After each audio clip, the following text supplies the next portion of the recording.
बिस्मिल्लाहिर्रहमानिर्रहीम अस्सलाम वालेकुम नाज़रीन तुसीं वेख रहे हो शहीन ऑफ एशिया ते मैं तुहाडा मेज़बान शहबाज शहीन। इस वेले जी असीं पंजाब पाकिस्तान जिला फैसलाबाद का पिंड है जी 449 गाहबे।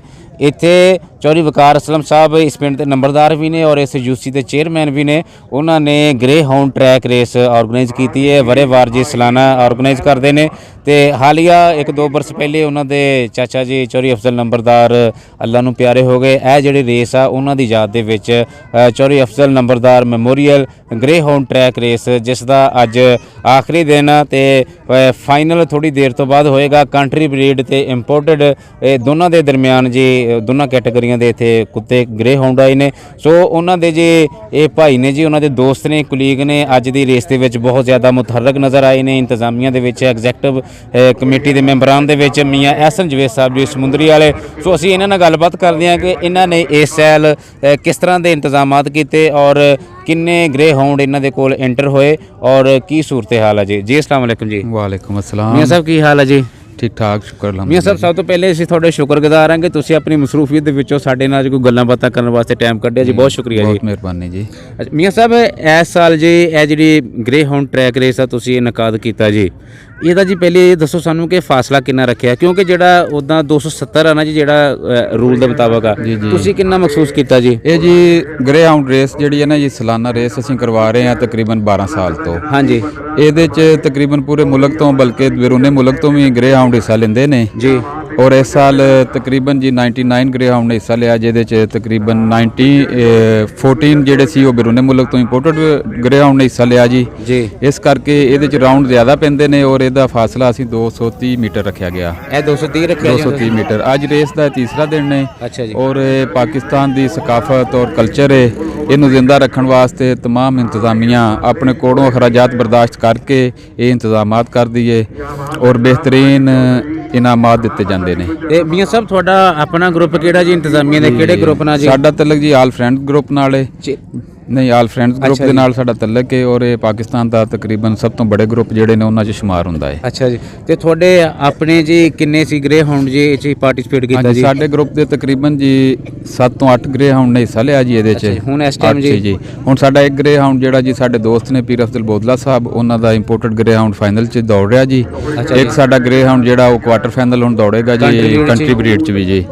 ਤੇ ਹੁਣ ਕੁਆਟਰ ਫਾਈਨਲ ਹੋਣਗੇ ਜੀ ਤਕਰੀਬਨ ਅੱਧੇ ਘੰਟੇ ਤੋਂ ਬਾਅਦ। ਇਸ ਤੋਂ ਬਾਅਦ ਸੈਮੀ ਫਾਈਨਲ ਹੋਣਗੇ ਜੀ ਤੇ ਸੈਮੀ ਫਾਈਨਲ ਤੋਂ ਬਾਅਦ ਜੀ ਫਾਈਨਲ ਇਨਸ਼ਾਅੱਲਾ। ਤੇ ਜਿਹੜਾ ਗ੍ਰੇ ਹਾਊਂਡ ਸੌਰੀ ਇੰਪੋਰਟਡ ਹੈ ਜਿਹੜਾ ਜੀ ਗ੍ਰੇ ਹਾਊਂਡ ਉਹਦਾ ਫਾਈਨਲ ਹੀ ਹੋਏਗਾ? ਹਾਂਜੀ ਉਹਦਾ ਫਾਈਨਲ ਹੋਏਗਾ ਜੀ। ਉਹ ਦੋ ਗ੍ਰੇ ਹਾਊਂਡ ਵੀ ਹੋਣੇ ਆ ਜੀ। ਹਾਂਜੀ ਠੀਕ ਜੀ।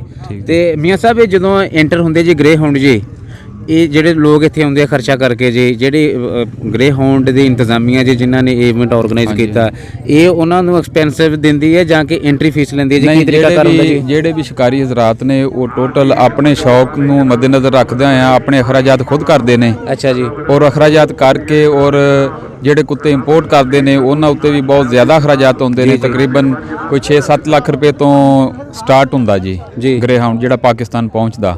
ਇਸ ਤੋਂ ਇਲਾਵਾ ਤੁਹਾਨੂੰ ਪਤਾ ਵੀ ਅੱਜਕੱਲ ਮਹਿੰਗਾਈ ਦਾ ਦੌਰ ਆ, ਕੁੱਤਾ ਸੰਭਾਲਣਾ ਕੁੱਤਾ ਰੱਖਣਾ ਬਹੁਤ ਜ਼ਿਆਦਾ ਅਖਰਾਜਾਤ ਨੇ ਇਹਦੇ। ਬਟ ਮਹਿੰਗਾ ਸ਼ੌਕ ਹੈ ਜ਼ਿਮੀਦਾਰ ਸ਼ੌਕ ਕਰਦੇ ਨੇ ਔਰ ਬਹੁਤ ਅੱਛੇ ਤਰੀਕੇ ਦੇ ਨਾਲ। ਤੇ ਅਸੀਂ ਗੁਜ਼ਾਰਿਸ਼ ਕਰਾਂਗੇ ਗਵਰਨਮੈਂਟ ਕੋਲੋਂ ਵੀ ਇਹਨੂੰ ਪ੍ਰਮੋਟ ਕੀਤਾ ਜਾਵੇ ਜਿੰਨਾ ਹੋ ਸਕੇ ਇਹਨਾਂ ਨੂੰ ਸਪੋਰਟ ਕੀਤਾ ਜਾਵੇ ਨਾ ਕਿ ਇਹਨਾਂ ਤੇ ਪਾਬੰਦੀਆਂ ਲਾਈਆਂ ਜਾਣ। ਔਰ ਗ੍ਰੇ ਹਾਊਂਡ ਰੇਸਾਂ ਜਿਹੜੀਆਂ ਮੁਤਾਸਰ ਹੁੰਦੀਆਂ ਨੇ ਇਹਦੇ ਵਾਸਤੇ ਬੜੀਆਂ ਇੰਤਜ਼ਾਮੀਆਂ ਨੂੰ ਪਰੇਸ਼ਾਨੀਆਂ ਦਾ ਸਾਹਮਣਾ ਹੁੰਦਾ।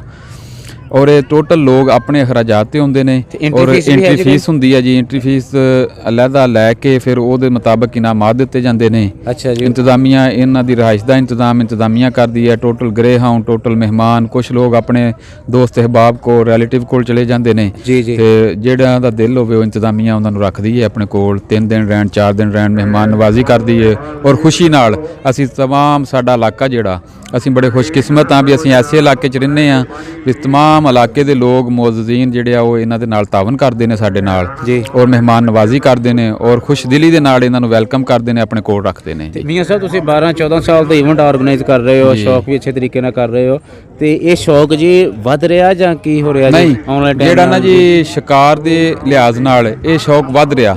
ਅੱਛਾ ਜੀ। ਕਿਉਂਕਿ ਮੈਂ ਤਕਰੀਬਨ 15 ਸਾਲ ਤੋਂ ਮੁਸਲਸਲ ਨਾ ਜੀ ਇਹਨੂੰ ਦੇਖ ਰਿਹਾ ਜੀ ਤੇ ਉਸ ਤੋਂ ਆਹਿਸਤਾ ਗ੍ਰੇ ਹਾਊਂਡ ਦੀ ਤਾਦਾਦ ਮੁਲਕ 'ਚ ਵਧੀ ਆ ਘਟੀ ਨਹੀਂ ਗੀ ਔਰ ਲੋਕ ਜ਼ਿਆਦਾ ਦਿਲਚਸਪੀ ਲੈ ਰਹੇ ਨੇ।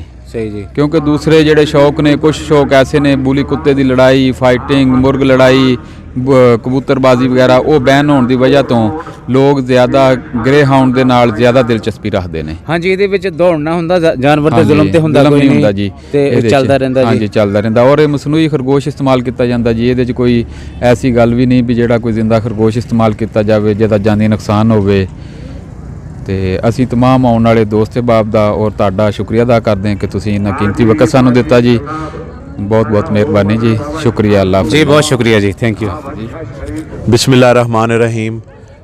सबसे पहले तो मैं शुक्रिया अदा करता हूँ चौधरी वक़ार साहब का कि जिन्होंने हमेशा की तरह आज भी इस प्रोग्राम को बड़े अच्छे तरीके से जो है वो इनेकाद किया और कामयाब जो है वो करवाया। मैं उसके बाद खुश आमदीद भी कहता हूँ और शुक्रिया भी अदा करता हूँ मियाँ अनवर साहब का, हमारे बुज़ुर्ग हैं, कि इनकी जो मेहनत और काविश है वो मैं समझता हूँ कि हमारे इलाके में दीदनी है और हमारे इलाके में इस तरह की जो एक्टिविटी है उसको हमेशा इन्होंने प्रमोट किया और हमारे इलाके का नाम जो है वो रोशन किया है। तो आज के हवाले से ये एक बड़ा अच्छा प्रोग्राम है, एक अच्छा इवेंट है। हमारे जो लोग हैं, हमारे कल्चर का ये चीज़ें जो हैं वो हिस्सा हैं, तो हमारे लोग इसको देख के खूब इंजॉय भी करते हैं। इस तरह के प्रोग्राम जो हैं वो मैं समझता हूँ कि हर इलाके में होने चाहिए। इससे इलाके में मैं समझता हूँ कि बेहतरी जो है वो आती है।